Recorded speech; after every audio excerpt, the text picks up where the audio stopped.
नमस्कार, मैं हूं रमन और स्वागत है आपका न्यूज इंडिया में। और वक्त हो चला है उत्तराखंड की खबरों के खास बुलेटिन का। इस वक्त की बड़ी खबर आपको उत्तराखंड की बता दें। उत्तराखंड कांग्रेस ने जारी की पहली सूची। कांग्रेस ने 53 उम्मीदवारों की पहली लिस्ट जारी की है। सीएम धामी के खिलाफ भुवन चंद्र लड़ेंगे चुनाव। 15 सीटों पर अभी तक नहीं हुआ है कोई फैसला। तो ये बड़ी खबर आपको बता दें, पहली लिस्ट कांग्रेस ने जारी की है, लेकिन अभी भी जो 15 सीटें हैं उस पर कोई फैसला नहीं हुआ है। हरक सिंह रावत और उनकी बहू अनुकृति कहां से चुनाव लड़ेंगी, इस बारे में अभी फैसला नहीं हुआ है। हरीश रावत की खुद की सीट पर भी अभी संशय बना हुआ है कि वो कहां से लड़ने वाले हैं चुनाव, रामनगर से या फिर किसी दूसरी जगह से वो मैदान में उतरेंगे। तो इस वक्त की ये बड़ी खबर आपको बता दें, 53 उम्मीदवारों की पहली लिस्ट कांग्रेस ने देर रात को जारी की है। सीएम धामी के खिलाफ भुवन चंद्र मैदान में उतरेंगे। तो उत्तराखंड कांग्रेस ने जारी की पहली सूची। कल पूरे दिन लोगों को इंतजार रहा, लेकिन देर रात कांग्रेस ने ये 53 नाम सामने रखे हैं। तो सीएम धामी के खिलाफ भुवन चंद्र लड़ेंगे चुनाव।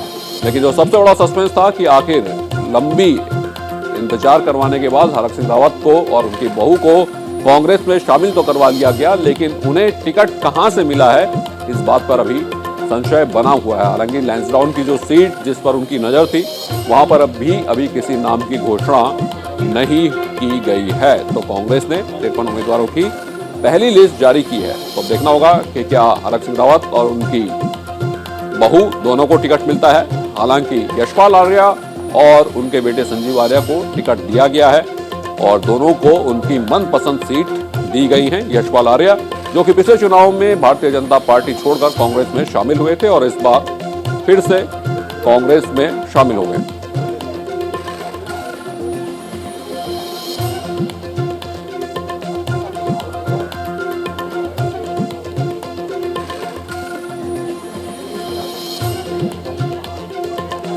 और हमारे सहयोगी संजय पुंडरीक जुड़ चुके हैं हमारे साथ। तो संजय, ये नाम तो सामने आ गए, लेकिन जो सबसे दिलचस्प नाम था हरक सिंह रावत और उनकी बहू का, उस पे अभी संशय साफ नहीं हुआ है। वो साफ नहीं हुआ कि कहां से टिकट मिल रहा है, दोनों को टिकट मिल रहा है या सिर्फ एक को ही टिकट मिल रहा है। लेकिन अमन, जिस तरह से लगातार सभी लोगों की नजरें सूची पर थी, हालांकि जिस तरह से देर रात कांग्रेस ने अपने 53 प्रत्याशियों की सूची जारी कर दी, उसमें कहीं ना कहीं अगर हरिद्वार की बात की जाए या देहरादून की बात की जाए तो तमाम विधानसभाएं हैं। हालांकि लगातार अभी हरक सिंह रावत और उनकी बहू का जो टिकट है उस पर कहीं ना कहीं लोगों की निगाहें बनी हुई है। और जिस तरह से अभी जो बाकी नाम है, शेष सीटें हैं, उन पर भी जल्दी चिंतन मंथन कर जो कांग्रेस है वो कहीं ना कहीं अपनी सूची जारी कर देगी। लेकिन जिस तरह से ये सूची जारी हुई है, इसमें कहीं ना कहीं साफ कहा जा सकता है कि जो नए दावेदार है, यानी जो पहली बार चुनावी मैदान में उतरेंगे, जो पहली बार चुनाव लड़ेंगे, तो उनके सामने एक बड़ी चुनौती भी है। अगर हरिद्वार की बात की जाए तो हरिद्वार में भी ऐसे कई चेहरे हैं जो पहली बार चुनाव लड़ेंगे। जिस तरह से हरिद्वार की सूची में 5 विधानसभाओं पर टिकट फाइनल हुए हैं, जिसमें कहीं ना कहीं जो पहले सिटिंग एमएलए हैं उनका नाम भी है। और अब जो नए, यानी पहली बार उन्हें चुनाव लड़ने का अनुभव कैसा रहेगा, ये तो आने वाला वक्त ही बताएगा। लेकिन अपनी जीत को लेकर लगातार ही जो प्रत्याशी है वो कहीं ना कहीं अस्वस्थ नजर आ रहे हैं। जी रमन। देखिए संजय, बिल्कुल। और ये 53 सीटों में तो घोषणा कर दी गई है, लेकिन बाकी अभी सीटें बची हुई है। 70 विधानसभा है उत्तराखंड में। और साथ ही साथ हरीश रावत के नाम पर भी अभी संशय है कि वो कहां से चुनाव लड़ने वाले हैं, रामनगर से या फिर कोई दूसरा ठिकाना खोजेंगे। लेकिन लगातार ही कांग्रेस ने अभी जो 17 सीटें हैं उनको कहीं ना कहीं रोका है। और जिस तरह लगातार ही उत्तराखंड की अगर राजनीति की बात की जाए तो यहाँ लगातार गुट की राजनीति देखने को मिलते हैं। हरीश रावत गुट अलग है और प्रीतम गुट अलग है। इसी को लेकर लगातार ही जो टिकट बंटवारे को लेकर देरी की जा रही, तो कहीं ना कहीं सबसे बड़ा अहम कारण यही है कि दोनों आपसी गुटबाजी है और दोनों ही अपने अपने दावेदारों पर कहीं ना कहीं दांव लगा रहे थे। ऐसे में जो हरीश रावत है वो कहां से चुनाव लड़ेंगे, ये अहम सवाल है। क्योंकि कहीं ना कहीं लगातार ही जो जनता है, उत्तराखंड वासी है, वो लगातार इस बात को लेकर चलते हैं कि उत्तराखंड में जो हरीश रावत है वो वाकई वरिष्ठ नेता है और कांग्रेस में दिग्गज नेता है। ऐसे में वो चुनाव कहां से लड़ेंगे ये तो देखने वाली बात होगी। लेकिन अभी भी कहीं ना कहीं टिकट बंटवारे को लेकर जो कांग्रेस पार्टी है वो लगातार बैठकें कर रही है। हालांकि जिस तरह से बताया जा रहा था कि 70 सीटों पर सहमति बन गई है, लेकिन कांग्रेस ने अभी जो 53 सीट ही उनकी ही सूची जारी की है। ऐसे में जल्द से जल्द जो कांग्रेस पार्टी है वो कहीं ना कहीं अपने बाकी उम्मीदवारों की लिस्ट भी जारी कर देगी। जी रमन। संजय, बने रहिए, तमाम खबरों के अपडेट के लिए आपके पास आते रहेंगे। उत्तराखंड में चुनाव के ऐलान के साथ ही पार्टियों ने कमर कस ली है और जिसके बाद पार्टियों ने प्रत्याशियों के नामों का ऐलान कर दिया। बीजेपी और कांग्रेस का कुछ सीटों पर ऐलान होना भी बाकी है। वहीं उत्तराखंड के पूर्व सीएम हरीश रावत ने बीजेपी पर तंज कसा है, जिसको लेकर उन्होंने कहा कि बीजेपी विधानसभा चुनाव में हार की तरफ जा रही है और उन्होंने कांग्रेस की तरफ से उत्तराखंड के चेहरे के नाम पर कहा कि कांग्रेस आलाकमान सीएम का नाम तय करेगा। मेरे राज्य का जो मिजाज है वो 5 साल में परिवर्तन का है और इस बार परिवर्तन होगा, इसके बहुत सारे कारण मौजूद हैं और सबसे बड़ा कारण यह है कि 5 साल डबल इंजन की बड़ी बात हुई, केवल शोर ही शोर सुनाई दिया मगर वो डबल इंजन स्टार्ट नहीं हो पाया।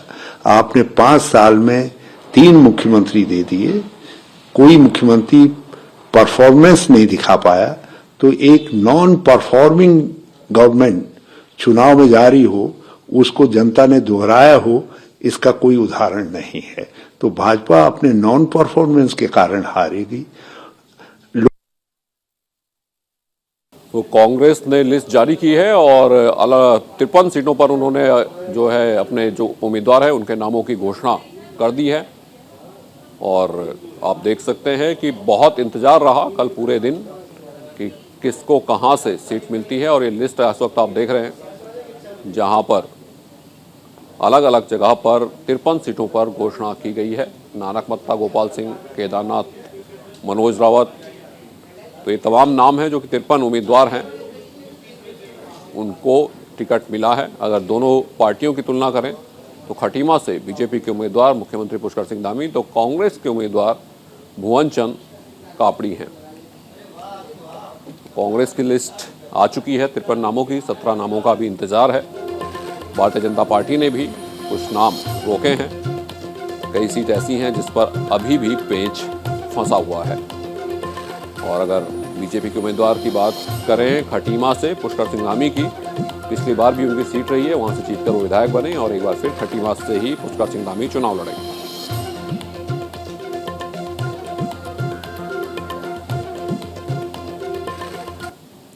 देहरादून में कांग्रेस प्रवक्ता गौरव वल्लभ ने डबल इंजन की सरकार को कटघरे में खड़ा करते हुए कई आरोप लगाए। उन्होंने कहा कि डबल इंजन की सरकार अमीरों का विकास और गरीबों के साथ विश्वासघात कर रही है। डबल इंजन की सरकार पर किसी को विश्वास नहीं रहा। लगातार महंगाई बढ़ रही है, न तो केंद्र सरकार के पास ही इसका उपाय है और न यहाँ की डबल इंजन की सरकार पर कोई जवाब है। पेट्रोल के दाम लगातार बढ़ रहे हैं, एक्साइज ड्यूटी बढ़ाई गई है, डीजल पर भी एक्साइज ड्यूटी बढ़ाई गई है। 98 अरबपतियों की संपत्ति भी बढ़कर कई गुना हो गई है। के टाइम पे तेल को सस्ता बनाए रखने के लिए 1,34,000 करोड़ 1,34,480 करोड़ के ऑयल बॉन्ड दिए गए थे और अभी जो उन्होंने दिया है पिछले नवंबर तक 1,34,000 करोड़ और नवंबर तक जो रीपे किया है वो 19,996 करोड़ किया है, जो टैक्स किया है, जो इंटरेस्ट किया है और हर दिन 1,100 करोड़ पिछले साल कमाया है। कुल 19,000 करोड़ अभी तक वापिस किया है और उसका नाम लेके हर रोज 1,100 करोड़ रुपए ले रहे हैं। तो ये कौन सी इकोनॉमिक्स है इनकी, ये क्लियर करे। और हमारे सहयोगी संजय पुंडी हमारे साथ जुड़े हुए हैं। तो संजय, दरअसल उत्तराखंड का इतिहास रहा है कि एक बार भारतीय जनता पार्टी, एक बार कांग्रेस, और कांग्रेस को पूरी तरह से लग रहा है कि शायद नंबर तो इस बार उन्हीं का है। अगर इतिहास के हिसाब से देखें तो पूरी ताकत लगा रहे हैं इस वक्त। देखिए रमन, बिल्कुल आपने सही सवाल किया है। आपने देखा है कि जिस तरह से उत्तराखंड का इतिहास रहा है, एक बार कांग्रेस और एक बार भाजपा, हालांकि इस बार तीसरी पार्टी भी मैदान में उतर गई है, आम आदमी पार्टी, वो भी कहीं ना कहीं अपनी राजनीतिक जमीन तलाश रही है। ऐसे में आपको बता दें कहीं ना कहीं 5 राज्यों में चुनाव होने हैं, उत्तर प्रदेश, मणिपुर, पंजाब, उत्तराखंड। उनमें कहीं ना कहीं कांग्रेस को लगता है कि उत्तराखंड ही ऐसा राज्य है जिसमें थोड़ी सी मेहनत करके सत्ता हासिल हो सकती है। तो तमाम वादों को लेकर जो कांग्रेसी है, कांग्रेस के दिग्गज नेता है, वो जनता के बीच पहुंच रहे हैं। हालांकि इस बार जो चुनाव में अहम मुद्दा रहने वाला है वो महंगाई और बेरोजगारी को लेकर रहने वाला है और लगातार ही कांग्रेस इसको लेकर ही सरकार पर हमलावर है, भारतीय जनता पार्टी पर हमलावर है। अब देखने वाली बात होगी किस तरह से जो कांग्रेस है वो सत्ता में आ सकती है। हालांकि लगातार ही जिस तरह से आपने देखा है कि हरक सिंह रावत ने ठाना है कि इस बार कांग्रेस को लाना है, तो तमाम वादों के साथ एक बार फिर हरक सिंह रावत की एंट्री हो गई है। और आपने देखा है कि उत्तराखंड की राजनीति की बात की जाए तो 2017 में भी रमन आपने देखा है कि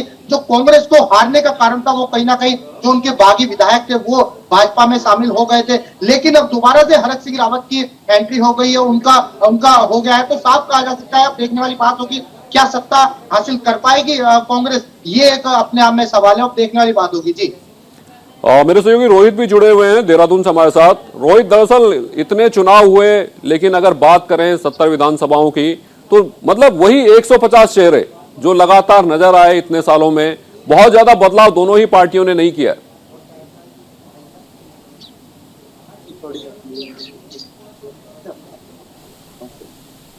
जो सेक्टर है ये भी लगातार प्रभावी रहता है। और उत्तराखंड में अमूमन जितने भी कद्दावर नेता जिनको हम 2 दशक से चुनाव लड़ते हुए देख रहे हैं, इस बार भी वो चुनावी मैदान में है। हालांकि भारतीय जनता पार्टी की तरफ से अगर बात करें तो 10 टिकट जो है सिटिंग एमएलए से काटे गए हैं। इस बार अगर चुनाव प्रचार की जब बात करें तो उत्तराखंड की सियासत बहुत दिलचस्प होने वाली है, क्योंकि एक तरफ जहां भारतीय जनता पार्टी ने अपने चुनावी अभियान की शुरुआत 3 से 4 महीने पहले से ही कर दी थी। आपको याद होगा शहीद सम्मान यात्रा की शुरुआत जो भारतीय जनता पार्टी के राष्ट्रीय अध्यक्ष जेपी नड्डा ने चमोली से की थी। समय समय पर तमाम केंद्रीय मंत्रियों ने इस यात्रा में शिरकत की। रक्षा मंत्री राजनाथ सिंह देहरादून पहुंचे और सैन्यधाम के रास्ता में रोड शरीफ हुए। मुख्यमंत्री पुष्कर सिंह धामी ने भी समय समय पर इस यात्रा में शामिल हुए और इस यात्रा को सफल बनाने का प्रयास हुआ। और उसके बाद शुरू होती है भारतीय जनता पार्टी की विजय संकल्प यात्रा। 18 दिसंबर से संकल्प यात्रा की शुरुआत होती है।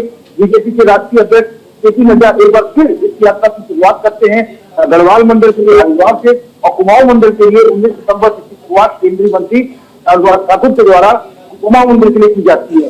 समय समय पर करीब 1 दर्जन से अधिक जो है केंद्रीय नेता इस विजय संकल्प यात्रा के दौरान पहुंचते हैं। मुख्यमंत्री हर विधानसभा में पहुंचते हैं। अपनी विधानसभा क्षेत्र खटीमा से कुमाऊं के लिए इसका समापन मुख्यमंत्री करते हैं।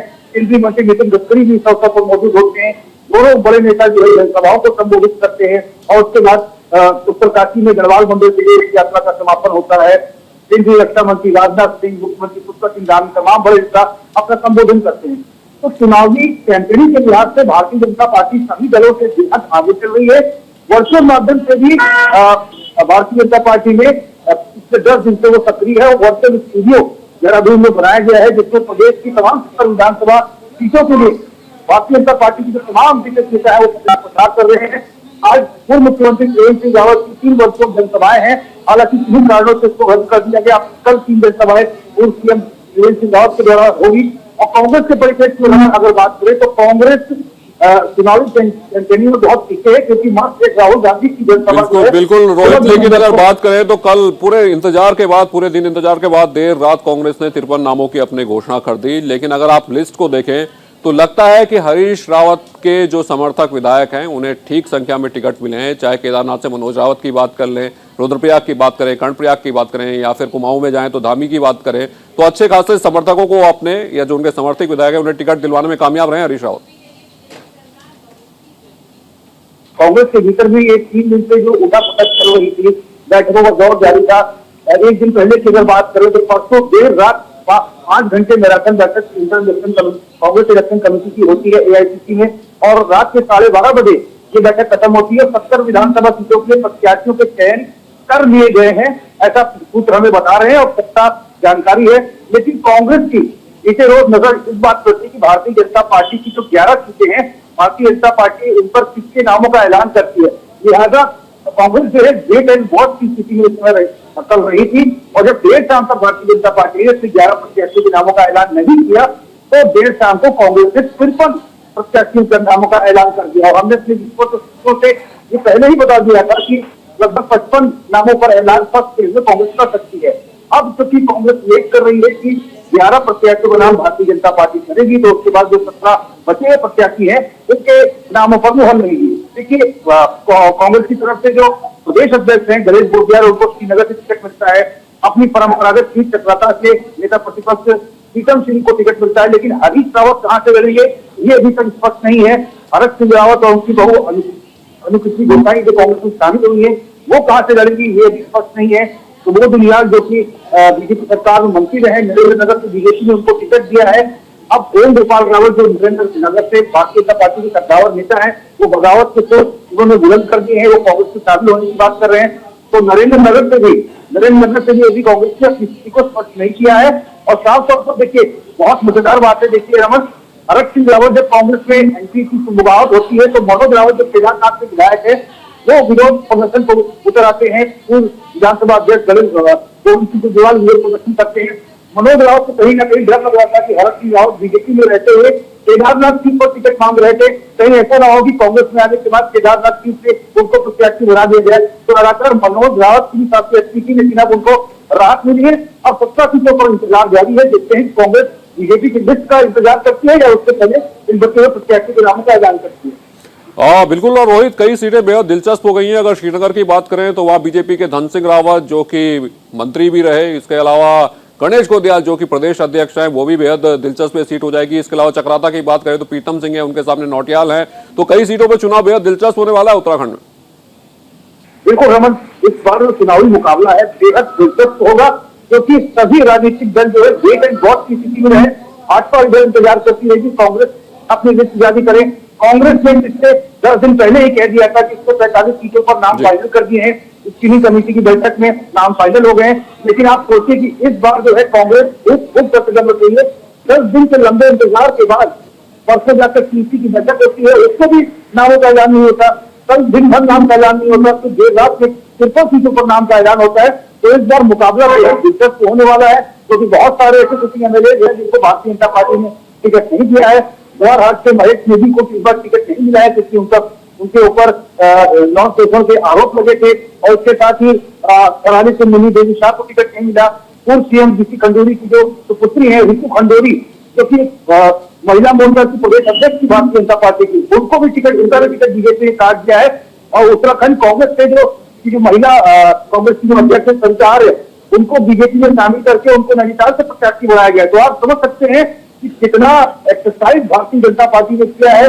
और लगातार जो चुनाव समिति की बैठक दिल्ली में होती रही, उसमें इस स्तर पर चुनाव प्रभारी, प्रदेश प्रभारी, संगठन महामंत्री, प्रदेश अध्यक्ष, मुख्यमंत्री, सभी प्रधानमंत्री के सामने, राष्ट्रीय अध्यक्ष के सामने उपस्थित रहे और लगातार एक्सरसाइज होती रहे। और तब जाकर ये 59 सीटों प्रत्याशी के नामों का ऐलान बीजेपी ने किया। बिल्कुल रोहित, बेहद दिलचस्प चुनाव इस वक्त उत्तराखंड का हो गया है। दोनों ही पार्टियों की कोशिश होगी जीत की तरफ आगे बढ़ने की। आप बने रहिए, तमाम खबरों के अपडेट के लिए आपके पास आते रहेंगे। अगली खबर का रुख करते हैं। ज्वालापुर विधानसभा के पूर्व मंडल में जनसंपर्क अभियान को गति देने के लिए ज्वालापुर पूर्व विधायक सुरेश राठौड़ जनता के बीच पहुंचे।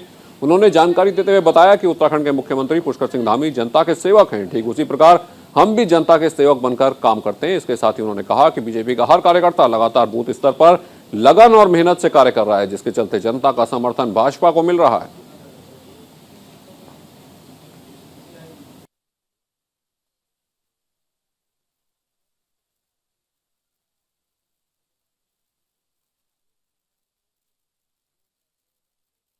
अरे भारतीय जनता पार्टी का एक एक सिपाही पुष्कर सिंह धामी, नरेंद्र मोदी या सुरेश राठौर निरंतर सेवा के माध्यम से काम करते हैं। हम सेवक बनकर काम करते हैं। हम अपने आप को विधायक नहीं मानते, माननीय पुष्कर जी मुख्यमंत्री नहीं मानते, वो मुख्य सेवक मानते हैं। हम ज्वालापुर का सेवक बनकर काम कर रहे हैं और ज्वालापुर का सेवक बनकर काम करेंगे। देख रहे हैं आप, इस बारिश में, ठंड है, इस मौसम के अंदर सैकड़ों की संख्या में लोग समर्थन कर रहे हैं। तो कुछ ना कुछ तो है कि प्रभु राम की कृपा है।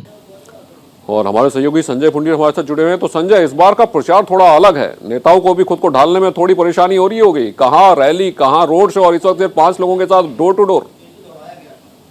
देखिए रमन, लगातार ही भारतीय जनता पार्टी की जो सिपाही है वो जीत हासिल करने के लिए और डोर टू डोर भी प्रचार शुरू कर दिया है। उसमें अगर हरिद्वार की बात की जाए तो जिस तरह से भारतीय जनता पार्टी की पहली सूची जारी हुई है, हालांकि उनमें जो सिटिंग एमएलए है उन्हीं के नाम शामिल है। और आपने देखा है कि अब डोर टू डोर जिस तरह से जो प्रत्याशी है वो कहीं ना कहीं अपना प्रचार प्रसार कर रहे हैं। हालांकि एक बड़ी चुनौती भी है, क्योंकि कोरोना काल के चलते जिस तरह चुनाव आयोग ने तरह तरह की पाबंदियां लगाई है, तो आपने देखा है कि जिस तरह हरिद्वार की बात की जाए तो ज्वालापुर विधानसभा की हम बात कर लेते हैं कि जो वहां के प्रत्याशी हैं सुरेश राठौर, वो सभी विधानसभाओं में जाकर जिस तरह से उन्होंने कामकाज किए हैं, योजना लोगों तक पहुंचाई है, तो उन्हीं सब वादों के साथ जनता के बीच पहुंच रहे हैं और अपने जीत के फॉर्मूले को तलाश रहे हैं। हालांकि इस बार का चुनाव बेहद खास होगा, क्योंकि लगातार ही अभी ज्वालापुर विधानसभा की बात की जाए तो यहाँ पे भी जो कांग्रेस का कैंडिडेट है वो नहीं आया है, कांग्रेस का जो प्रत्याशी है वो नहीं आया है। इसी को लेकर लगातार कांग्रेस भी मंथन कर रही है। हालांकि भारतीय जनता पार्टी युद्ध स्तर पर अपनी चुनावी तैयारी कर रहे हैं। आप देख रहे हैं कि किस तरह जनता के बीच जाकर नए नए वादे लोगों से किए जा रहे हैं। जी रमन। संजय बने रहिए, तमाम खबरों के अपडेट के लिए आपके पास आते रहेंगे। यतीश्वरानंद की लगातार तीसरी बार बीजेपी ने भरोसा जताया, हरिद्वार ग्रामीण से प्रत्याशी बनाया। जिसके बाद उन्होंने केंद्र का आभार व्यक्त किया। उन्होंने कहा कि जिन उम्मीदों के साथ मुझे प्रत्याशी बनाया गया है, निश्चित तौर पर उम्मीदों को हम पूरा करेंगे। उन्होंने कहा कि हरिद्वार ग्रामीण की जनता का समर्थन पूरी तरह से भारतीय जनता पार्टी के साथ है। इसके साथ ही बीजेपी भी पूरे बहुमत से उत्तराखंड में फिर से अपनी सरकार बनाएगी। तो यतीश्वरानंद तीसरी बार हरिद्वार ग्रामीण से प्रत्याशी, तो उन्होंने धन्यवाद किया कि एक बार फिर आलाकमान ने उनके ऊपर भरोसा जताया है। तो स्वामी यतीश्वरानंद तीसरी बार हरिद्वार ग्रामीण से प्रत्याशी बने हैं भारतीय जनता पार्टी की तरफ से।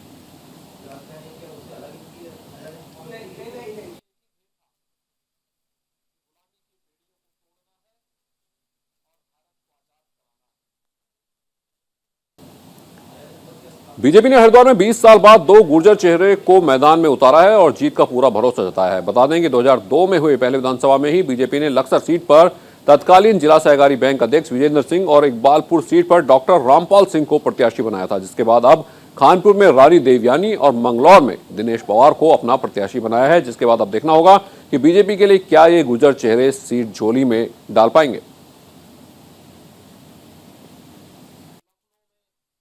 जनता के जो मंगलौर की जनता है उनकी पूरी आशा है, उनके विश्वास को जीतना है और उनकी सबकी आशा यह है कि इस बार यहाँ से भारतीय जनता पार्टी चुनाव जीते और इस उम्मीद से हम भारतीय जनता पार्टी यहाँ पर बहुत मजबूती से चुनाव लड़ेंगे और चुनाव जीतेंगे।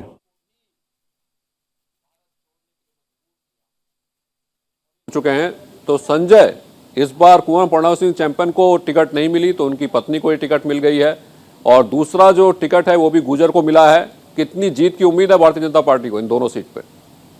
देखिए, लगातार जिस तरह से कयास लगाए जा रहे थे कि जो भारतीय जनता पार्टी है वो कहीं ना कहीं टिकट काट सकती है, ऐसे में जो खानपुर विधायक रहे हैं कुंवर प्रणव सिंह चैंपियन, इस बार भारतीय जनता पार्टी ने उनका टिकट काट दिया है। लेकिन सबसे बड़ी बात यह है कि उनकी पत्नी को ही वहां से प्रत्याशी बनाया गया है। अगर दूसरी बात की जाए तो मंगलौर विधानसभा पर हमेशा ही जो कांग्रेस है उसकी जीत रही है। अगर पिछले 20 सालों की बात की जाए तो 20 सालों से लगातार इस सीट पर कांग्रेस का कब्जा है। इस बार भारतीय जनता पार्टी ने अपना विश्वास जताते हुए, अपना भरोसा करते हुए वहां के प्रत्याशी दिनेश पवार को प्रत्याशी बनाया है। अब देखने वाली बात होगी क्या ये सीट भारतीय जनता पार्टी की झोली में ये प्रत्याशी डाल पाते हैं। लेकिन कहीं ना कहीं अगर मंगलौर विधानसभा सीट की बात की जाए तो यहाँ पहले से ही मुकाबला रहा है, क्योंकि यहाँ पर जिस तरह से कामकाज है उनको लेकर लगातार ही जनता अपनी अपनी मंशा बताती है। हालांकि दिनेश पवार कितने जनता के वादों पर खरे उतरते हैं, जिस तरह से अब डोर टू डोर प्रचार शुरू हो गया है और जनता के बीच जाकर जनता की मंशा जान रहे हैं, उनके सुझाव ले रहे हैं और ये किस तरह से जनता को विश्वास में लेते हैं और जनता किस तरह से